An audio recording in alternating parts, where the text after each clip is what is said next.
The house had swallowed one girl before, and no one knew the truth.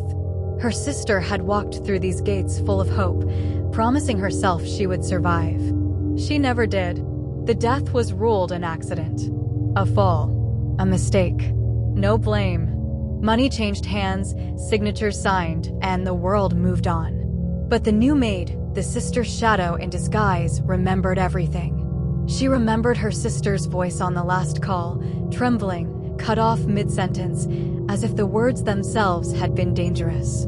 And now, standing before the same iron gates, she felt the cold weight of promise and vengeance. What happens next will truly shock you. Get ready, because this story is packed with secrets and betrayals you won't see coming. We love hearing from you, so drop a comment below and tell us where you're watching from. And for more intense tales of justice and revenge, make sure you're subscribed and have notifications turned on. Now, let's claim this midnight story. Her mother's health demanded it. Every hospital call reminded her she had no choice. Payments were overdue. Doctors spoke gently but firmly, the kind of tone that means if you don't pay, she dies. This job was the only way to survive.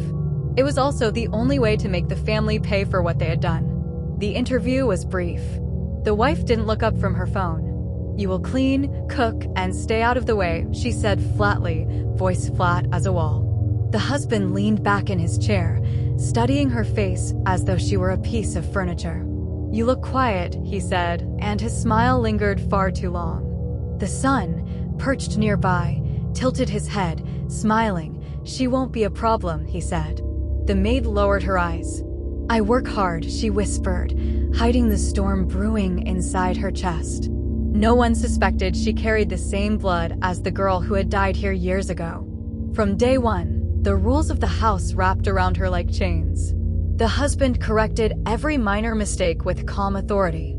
"Did I tell you to stand like that?" he would ask, voice smooth, eyes cold. "Did I tell you to look at me?" The maid bowed, whispered apologies, and did everything correctly the next time. Each error was met with the same serene menace. The son learned fast.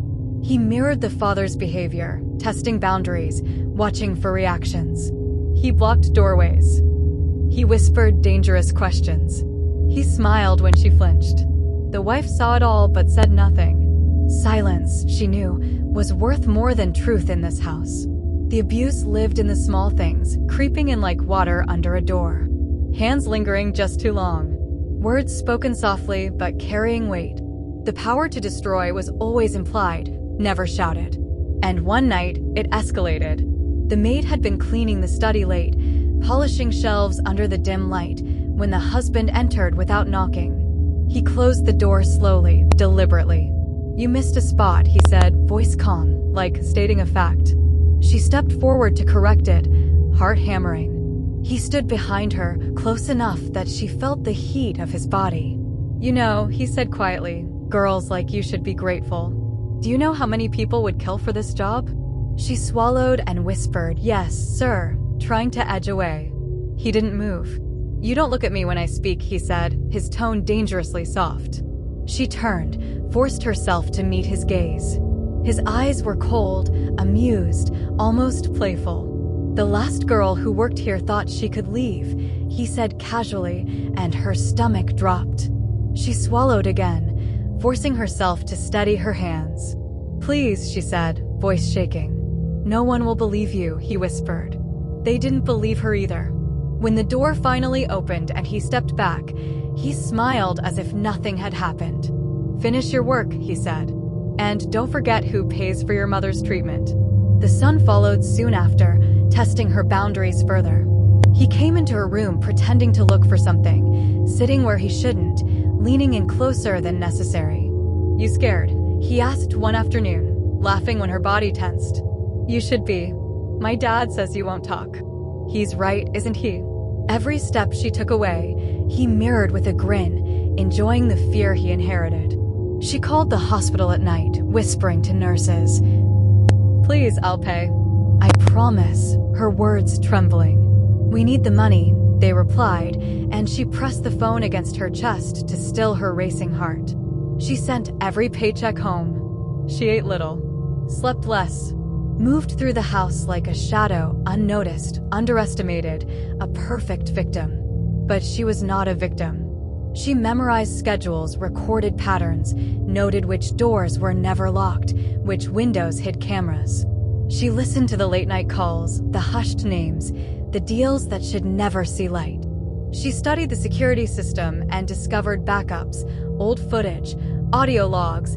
Everything her family thought was erased was still there, waiting. And she copied it all. Then she found the box. Hidden behind luggage in the storage room, she uncovered items that made her hands tremble. A scarf she recognized from her sister.